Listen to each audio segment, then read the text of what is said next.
I've been dealing with urban coyotes since 1978. I am a member of Fur Takers of America, National Trappers Association. I'm the vice president of the Illinois Wildlife Control Operators Association. I've given countless seminars at different vertebrate pest conferences. I've presented at urban coyote symposiums all over the country. I taught a 3-day class on urban coyote control at the University of Nebraska, Lincoln.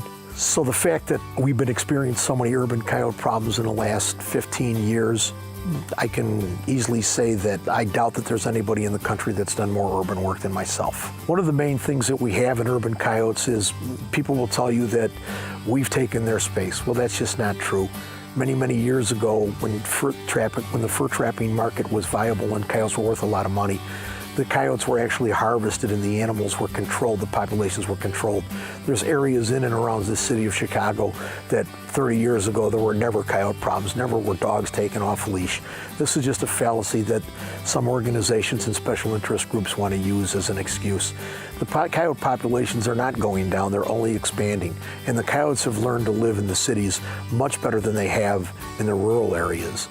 An urban coyote can live up to 13 years old. So that just goes to show you that there's no pressure on those animals. There's nobody that bothers those animals. A rural coyote seldom lives to be over 2 years old. So it just shows you the difference. The animals in the urban side live longer because they have less stress. They also become habituated quickly. Many times that's because people feed them. Many times the animals are diseased and their health is compromised. When their health gets compromised, certainly they're going to be a lot more around people because it's an easier way to develop, to get protein and food to make it through the winter.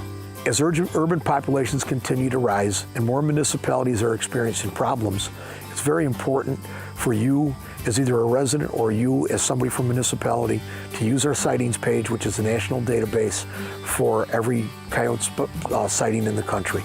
A coyote is a wild animal. It doesn't know the difference between right or wrong, contrary to what some special interest groups might tell you.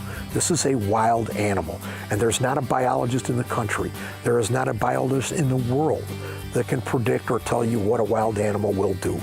So when some special interest organizations tells you that if you bang pots and pans, this coyote will not do anything, it is a very, very dangerous statement, especially if the coyote might have heartworm.